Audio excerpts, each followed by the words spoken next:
अभी हम आपको कुछ चमत्कारिक चीज़ें बताते हैं। जब जगन्नाथपुरी हर प्रकार से चमत्कारिक है। आप में से कितने लोग जगन्नाथपुरी गए हैं? Okay, very good, very good.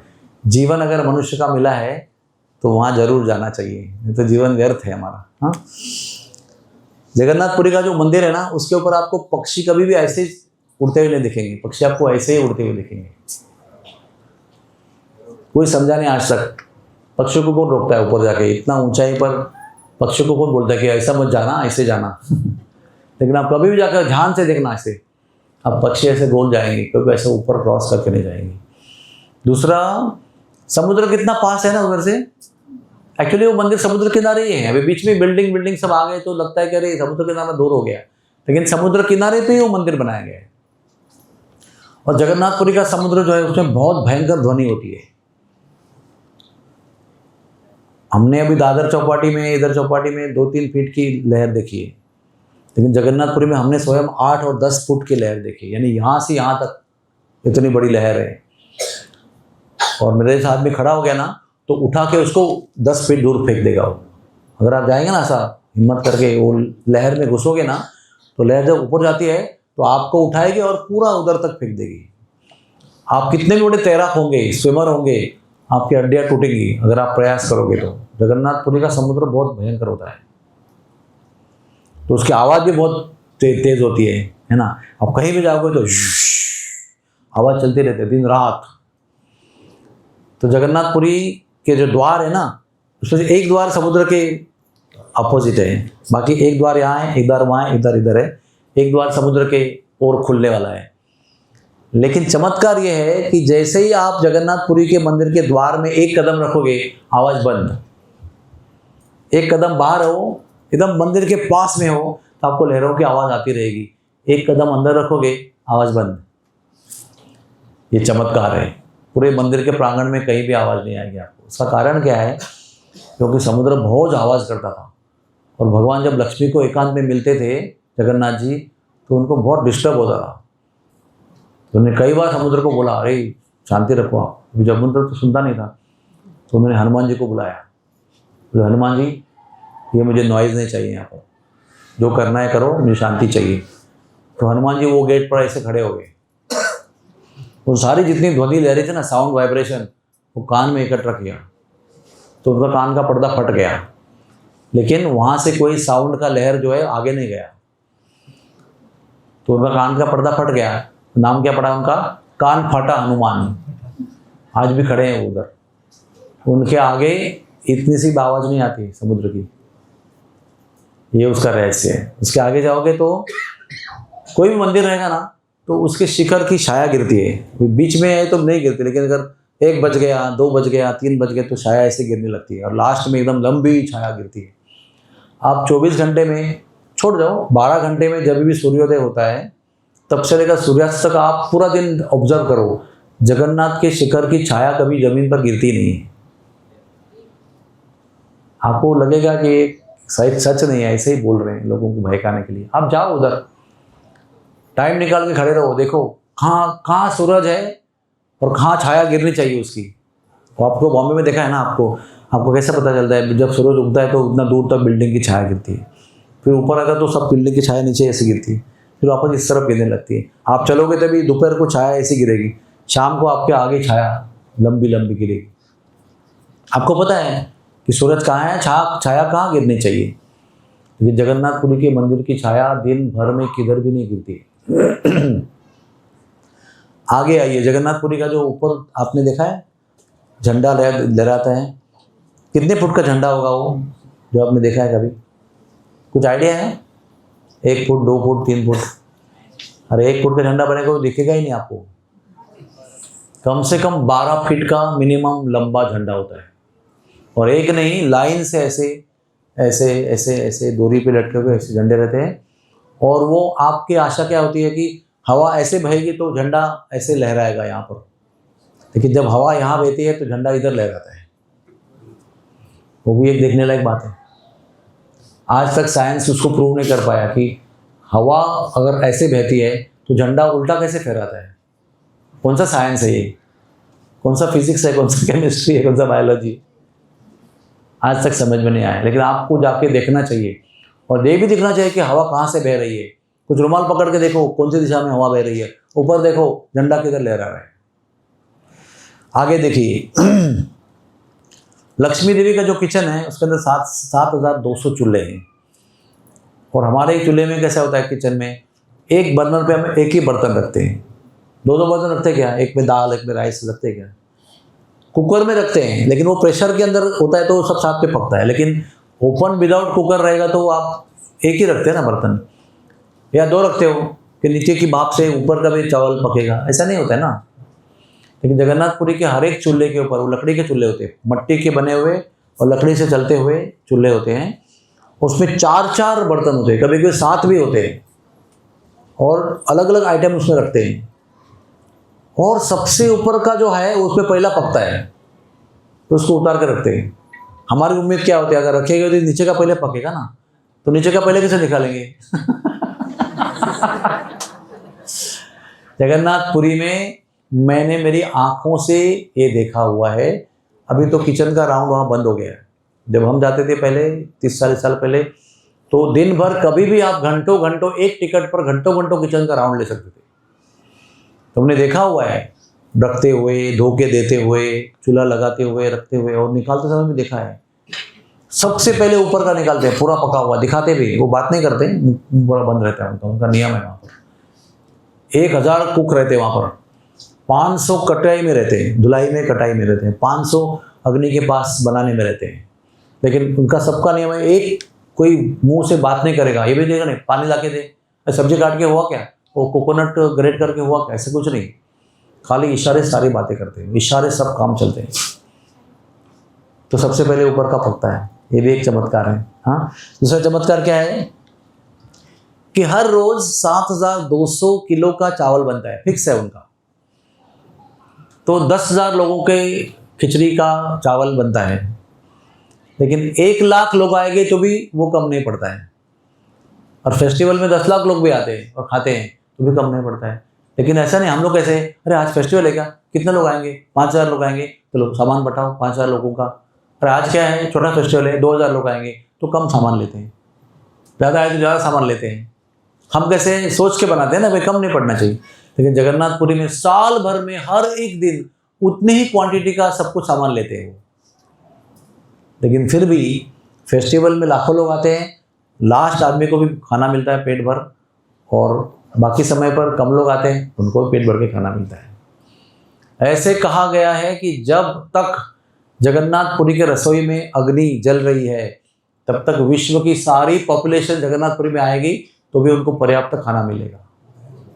Jagannathpuri खाली नहीं, अगर वर्ल्ड का 800 करोड़ ना, 800 करोड़ लोग भी वहाँ पर आके रहने लगेंगे तो भी जगन्नाथपुरी में उनको भोजन की कमी नहीं होगी। और चक्र जो है ना, चक्र वो 20 फुट का है, उसका डायमीटर 20 फीट।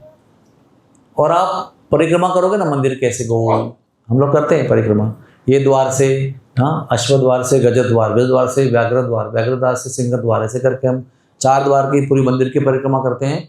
तो आपको हर समय चक्र आपको ऐसे दिखेगा।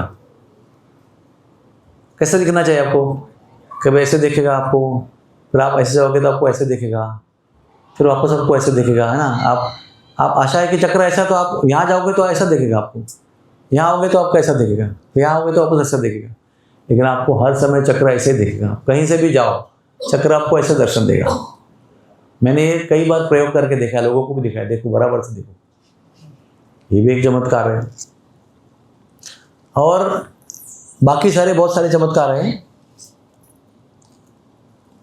ये एक ही भगवान ऐसे है, जैसे कितने सारे भगवान के मंदिर है ना, श्रीरंगम में है, अयोध्या में है, द्वारका में है, सब जगह पर भगवान के मंदिर है। कभी भगवान अपना मंदिर मूल विग्रह है ना, मूल मूर्ति, कभी मंदिर छोड़ के बाहर नहीं जाते हैं। रथ यात्रा सब जगह होती है, लेकिन उनकी एक उत्सव मूर्ति छोटी सी होती है। जगन्नाथ की भी उत्सव मूर्ति है, मदन मोहन जी है, बहुत सारी मूर्तियाँ हैं उनकी उत्सव मूर्तियाँ, और हर मंदिर की उत्सव मूर्तियाँ होती है। उडुपी में तो हर रोज रथ यात्रा करते हैं, एवरी डे इवनिंग रथ यात्रा इज देयर। लेकिन छोटे से भगवान बाहर लेके आते हैं, उनको रथ में बैठे घुमाते हैं। लेकिन ये मूल विग्रह जो है, जो मंदिर में विराजमान है, वो स्वयं बाहर निकल के रथ यात्रा करने वाले एक ही भगवान है पूरी दुनिया में। ये भी एक चमत्कार है। दूसरा चमत्कार है कि भगवान का भी समझो, श्रीरंगम का विग्रह जो है, सोता हुआ है, लेकिन उनको एक बार वहाँ रखा है तो अभी भी वैसे ही है वो, त्रेता युग से वहाँ पर विराजमान है, सो रहे, वैसे ही है वो, कहीं शिफ्ट वर्ड नहीं करते उनको यहाँ से वहाँ थोड़ा सा साफ सफाई करने के लिए, वही है वो। इनका कैसा है, ये एक दिन शरीर छोड़ के उनका दफन भी होता है, इनकी दफन भूमि भी है, कोयलो वैकुंठ उसको कहते हैं। इतनी बड़ी जगह है, वहाँ पर ये जगन्नाथ, बलदेव, सुभद्रा, चक्र तीनों को दफनाते हैं। बहुत अद्भुत स्थिति है वो, उत्सव होता है उनका पूरा, इनका प्राण निकाल के नए विग्रह में डालते हैं। ऐसा एक ही भगवान का विग्रह है पूरे विश्व में जो अपना शरीर चेंज करते हैं, उसको कहते हैं नव कलेवरम। नई मूर्तियाँ बनती है, पुरानी मूर्ति के सामने रखते हैं, यहाँ से ब्रह्म पदार्थ जो है उसकी भी बहुत लंबी कहानी है, वो कहाँ से आया, वो पदार्थ निकालते हैं और इनके पेट के अंदर डाल लेते हैं, दरवाज़ा बंद करते हैं, तुलसी चंदन रखते हैं, और ये जो विग्रह भी प्राणहीन हो गए ना, उनको जाके दफना देते हैं और श्राद्ध मनाते हैं उनका। सारे पंडालों को सर मुंडवाते हैं, शोक करते हैं, बात नहीं करते हैं। उन दिनों में शादी ब्याह एंगेजमेंट कुछ फेस्टिवल नहीं मनाते, नए घर में प्रवेश नहीं करते, कुछ नई खरीदारी नहीं करते, शोक मनाते हैं, मॉर्निंग पीरियड।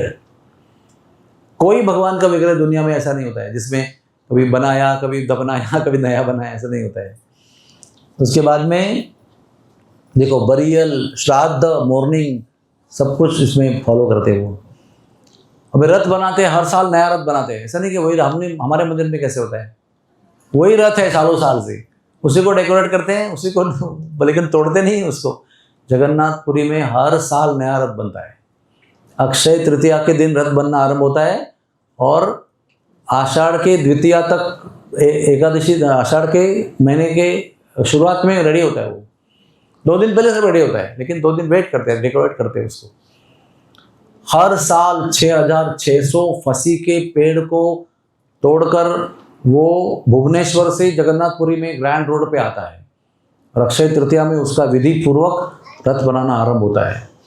और जैसे रथ यात्रा समाप्त हो गई, पूरा रथ तोड़ देते हैं, सारी लकड़ी लक्ष्मी देवी के किचन में पहुंचाते हैं और वो रथ की लकड़ी से ही पूरे साल का भोजन बनाने का काम होता है।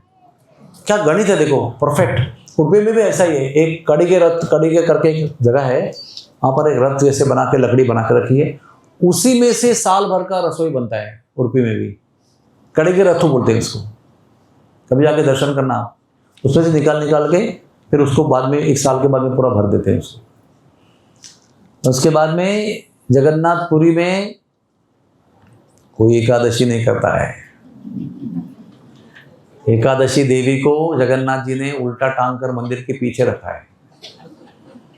जगन्नाथपुरी के वासी एकादशी का उपवास नहीं करते हैं, लेकिन चैतन्य महाप्रभु जो भी थे हमारे गौड़ीय संप्रदाय के प्रमुख भगवान आचार्य, उन्होंने वहाँ पर 18 साल रहते हुए एकादशी को पालन किया। इसलिए हम लोग गौड़ीय वैष्णव जो है वो जगन्नाथपुरी में भी एकादशी करते हैं, लेकिन जगन्नाथपुरी के लोग एकादशी नहीं करते हैं। उसके बाद में वो ऐसे एक ही भगवान है।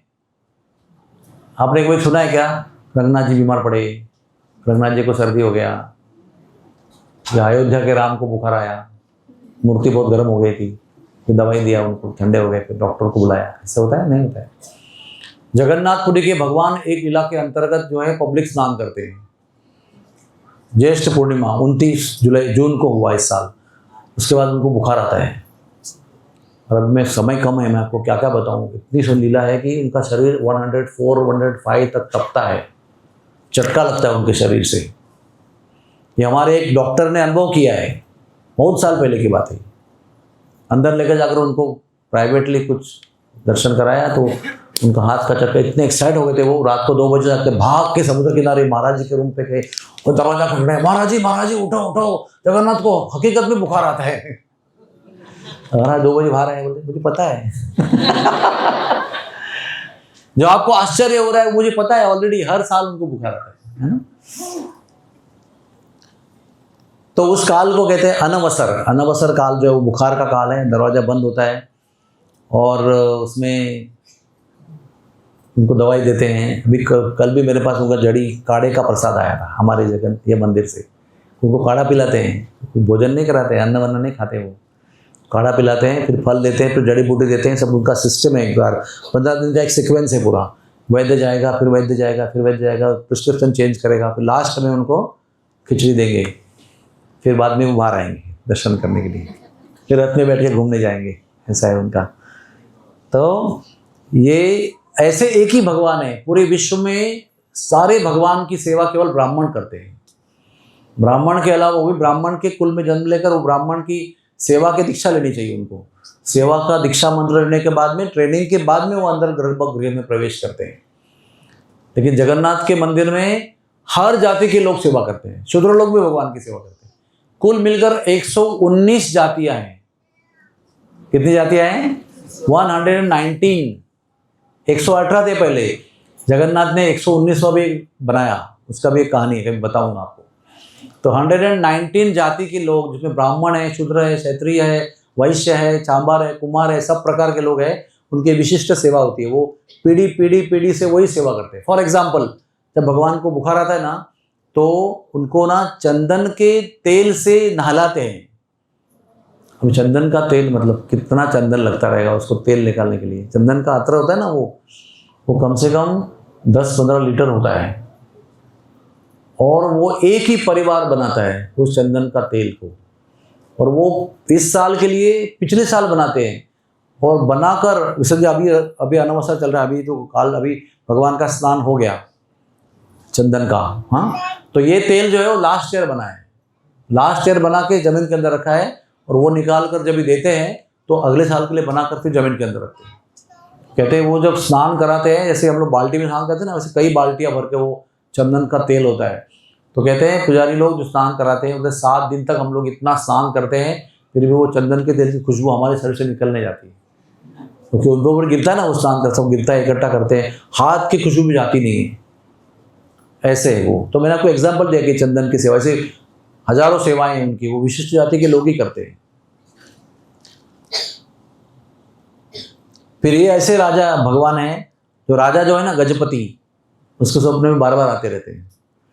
रेगुलरली जो संदेश देना है राजा को, स्वप्न में आके मैसेज देते हैं, फिर आगे का काम होता है। और उधर अभी आप कभी गए होंगे तो देखना, उधर से ऊपर से ना एक शिला गिरी हुई है, वो इधर से लेकर उधर तक है, कम से कम 15 फीट तो होगी, इतनी बड़ी है, चौकोन है पूरा और लंबा है ऐसा। और वो एक समय पर, अभी हमारे ही काल में ऐसे 25 साल पहले ऊपर से गिरी, और आप उसको यहाँ से बजाओगे ना तो उधर से कान लगा तो आपको आवाज़ आएगा उधर से। It is called as musical pillar.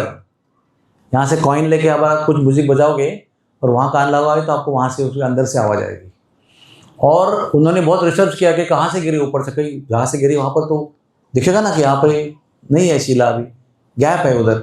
आपको मंदिर में कहीं भी आपको डेफिशिएंसी नहीं मिलेगी, लेकिन वो ऊपर से गिरी हुई शिला है, आज भी है वहाँ पर। ऐसे ऐसे अद्भुत चमत्कार है जगन्नाथपुरी के। बोलो जगन्नाथ जी भगवान की। लास्ट बताता हूँ आपको। हाँ, एक वहाँ पर एक चूना कुआं है, चूना कुआं, जिसकी शीतला देवी रक्षा करती है, सामने ही उसके है।